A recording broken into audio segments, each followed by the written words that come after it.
नमस्कार। आप सभी का हमारे चैनल जय गुरुदेव उत्तराखंड पर एक बार फिर से बहुत बहुत स्वागत है।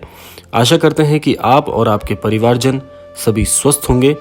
इसी कामना के साथ बढ़ते हैं आज के अद्भुत क्रमांक की ओर। जैसे कि आप सभी ने आज के क्रमांक का शीर्षक अवश्य ही पढ़ लिया होगा और आज आपको इस क्रमांक के माध्यम से कुछ ऐसे महत्वपूर्ण तथ्य जो कि हमें अपने जीवन में ज्ञात होने परम आवश्यक हैं और ये आप में से बहुत सारे लोगों के प्रश्न हैं और अधिकतम मनुष्य इसी बात पर ग्रसित रहता है, परेशान रहता है कि मेरे जीवन में ही दुख क्यों है और मैं सुख से वंचित क्यों हूं। आज इसी प्रश्न पर चर्चा करेंगे और महाराज जी के अद्भुत वक्तव्यों पर भी हम इस पर जानकारी लेंगे। तो आइए बढ़ते हैं आज के अद्भुत क्रमांक की ओर।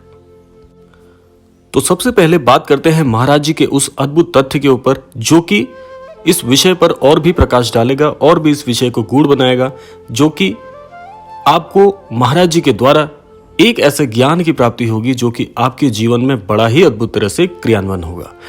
महाराज जी कहते हैं कि ज्ञानी पुरुष जीवन में वही होते हैं जो इस भौतिक स्वरूप से अलग और जो भौतिक देह हमें प्राप्त हुई है इसके अलावा अपने अंतर मन को स्वयं की भावना मानते हैं। ऐसे मनुष्य ही जीवन में सत्य ज्ञान की ओर बढ़ते हैं और जीवन में कभी भी दुख को प्राप्त नहीं करते। महाराज जी का ये जो अद्भुत वाक्य है ये अपने आप में ही बड़ा परिपूर्ण है। अब हम चर्चा करेंगे कि महाराज जी इस बात से, इस कथन से हमें क्या समझाना चाहते हैं। देखिए, आमतौर पर लोग सांसारिक सुख समृद्धि चाहते हैं। भगवान कहते हैं, महाप्रभु कहते हैं कि अनित्यम असुखम लोकम, ये जगत अनित्य तथा दुखमय है। तो भी इसका बोध हमें नहीं रहता। हम सोचते हैं कि हम बड़े मजे में हैं, हम बड़े आनंदित हैं, क्योंकि भौतिक सुख साधनों को ही हम सत्य समझने लगते हैं। अपने दुख के विषय में हम सजग नहीं रहते। जो दुख हमें प्राप्त हो रहे हैं, हमें पूरे जीवन भर उनका ज्ञात ही हम ये नहीं कर पाते कि हम जीवन में दुख को अर्जित कर रहे हैं। ऐसे ही जैसे तालाब में आपने देखा होगा कि मछुआरे जाल डालते हैं, तो जिस प्रकार से तालाब में मछुआरों ने जाल फेंका है, उस जाल में फंसी हुई मछलियों को होश नहीं रहता कि वे जाल में फंस गई हैं। वे जाल समेत मुंह को मिट्टी में दबाए पड़ी रहती हैं, यानी कि उन्हें ऐसा लगता है कि यही हमारा जीवन है और उन्हें उस अज्ञात जाल का आभास ही नहीं रहता। तो हमें लगता है कि हम बड़े मजे में हैं, परंतु वे मछलियां ये नहीं जानती कि थोड़ी देर बाद ही मछुआरों ने घसीट कर बाहर निकाल लेगा और उनके जीवन का यहीं पर अंत हो जाएगा। और ऐसा क्यों होता है? देखिए, हम इस जाल में फंसे क्यों हैं? क्योंकि हमें मुक्ति का बोध ही नहीं है। हम सत्य में जिसे जीवन मान के बैठे हैं, ये जो भौतिक संसाधन है, इनको जब तक हम अपना सुख मानेंगे तब तक हम जीवन में आगे नहीं बढ़ सकते हैं। हमें मुक्ति का बोध होना परम आवश्यक है। अतः मुक्ति के लिए इच्छा रहनी चाहिए आपको सदैव।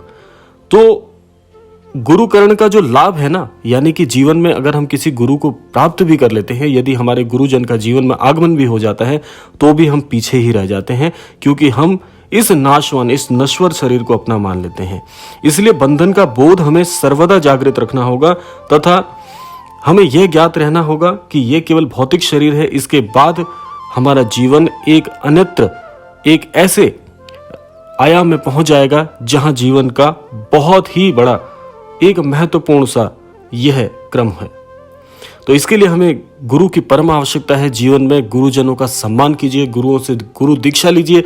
गुरु दीक्षा का आशय यहाँ पर यही है, यदि आप श्री महाराज जी में अपनी आस्था रखते हैं तो श्री महाराज जी ने एक ही गुरु मंत्र सभी को दिया है।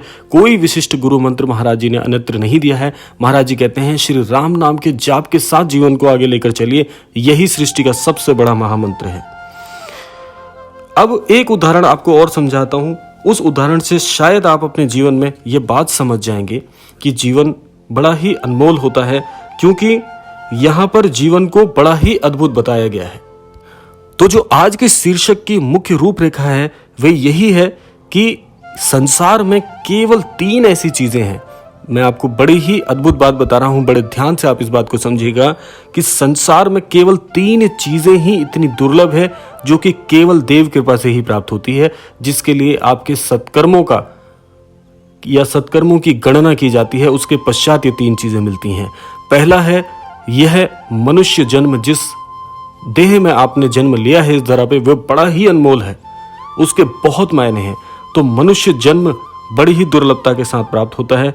दूसरा होता है कि मुक्ति की इच्छा। जिस मनुष्य ने धरा पे जन्म भी लिया है, साथ साथ मुक्ति की इच्छा भी रखता है, यानी कि ऐसा मनुष्य जो भौतिक संसार को केवल भौतिक संसार की नजर से देखता है, इसे अपना जीवन नहीं मान लेता और उसे मुक्ति का बोध होता है, तो मुक्ति है दूसरी वह दैवीय कृपा, दुर्लभ वस्तु जो जीवन में आपको बड़े ही यत्नों के साथ प्राप्त होती है। इसके अलावा है महापुरुषों का संग। यदि आपके जीवन में संतों का आगमन हो गया, यानी कि आपने मनुष्य जन्म भी लिया है, आपको अपने देह की, भौतिक देह की पूरी जो शिक्षा है वह भी प्राप्त है, और साथ साथ आपके जीवन में यदि गुरुओं का आगमन हो जाता है, संतों का आपको सानिध्य मिलता है, तो ये तीन ऐसी दुर्लभ चीजें आपको प्राप्त हो रही हैं, तो आप कभी भी दुखी नहीं हैं। इस जीवन को सुख मानना चाहिए, क्योंकि यही परम सुख है कि आपने जन्म भी लिया है मनुष्य रूप में, आप अपने कर्तव्यों को भी जानते हैं, आप यह भी जानते हैं कि शरीर नश्वर है, एक दिन नष्ट हो जाएगा, और आपने इन दोनों बातों के ज्ञात होने के साथ साथ संत जनों का सानिध्य भी प्राप्त कर लिया है, तो आपके लिए स्वर्ग इसी धरा पे है, स्वर्ग इसके अन्यत्र और कुछ नहीं है।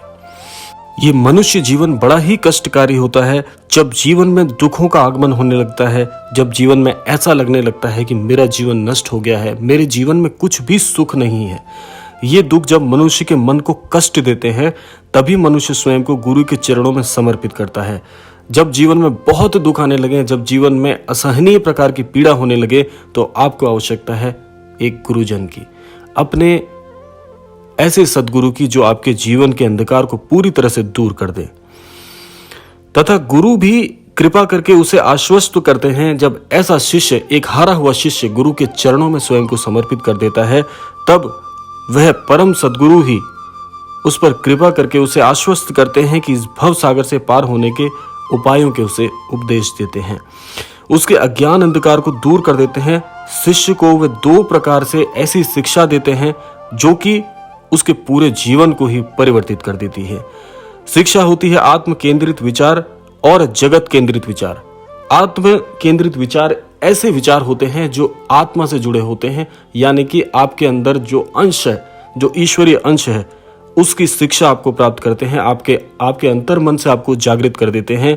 और एक होती है जगत केंद्रित शिक्षा या जगत केंद्रित विचार, जो इस भौतिक संसार से जुड़े हुए हैं। जैसा मैंने आपको बताया कि ये जगत महज एक प्रकार का भौतिक युग है, जो कि केवल भौतिकता के ऊपर ही पूरी तरह से केंद्रित है। एक ना एक दिन ये संसार, ये भौतिक युग, भौतिक सुख साधन यहीं छूट जाते हैं, और यह केवल आपको तभी प्राप्त हो सकता है जब आपको जो सद्गुरु हैं वह प्रथम शिक्षा देते हैं, यानी कि आत्म शिक्षा। और जो आत्म केंद्रित विचार होते हैं, उनके जागृत होने से ही जो भौतिक शिक्षा होती है वह आपको पूरी तरह से समझ में आ जाती है कि नहीं, जीवन के मायने कुछ और हैं। तो कहने का आशय यही है कि जो भी लोग, जो भी जन ऐसा सोचते हैं कि यही भौतिक सुख साधनों के लिए मैंने जीवन लिया है, तो ऐसा जीवन व्यर्थ होता है, क्योंकि ये भौतिक सुख साधन एक दिन आपको छोड़ जाएंगे और आप इन्हें छोड़ के चले जाएंगे, ये कभी आपके साथ नहीं जाएंगे। एक सच्चा जीवन वही होता है जो अनंतकरण से एक सूर्य के समान अंतर मन में विराजित होता है और चारों ओर से आपके जीवन को उजाले से भर देता है। यही सही माने में जीवन का आशय है। तो यह था आज का विशेषांक। आशा करते हैं आज के विशेषांक से अवश्य ही कुछ आप जीवन में जोड़ पाएंगे। इसी कामना के साथ विदा लेने का समय आ गया है। विदा लेने से पूर्व आपके लिए प्रार्थना का समय, कि आज के इस विशेषांक से मैं यही प्रार्थना करना चाहूँगा कि हमारे सभी दर्शकों के जीवन में सद्गुरुओं का आगमन हो, महाराज जी की कृपा यूं ही सभी पर बनी रहे, महाराज जी का आशीर्वाद यूं ही बना रहे, सभी का जीवन सुखमय हो। इसी कामना के साथ विदा लेते हैं, मिलते हैं अगले क्रमांक में। तब तक के लिए जय श्री राम, जय गुरुदेव, जय उत्तराखंड।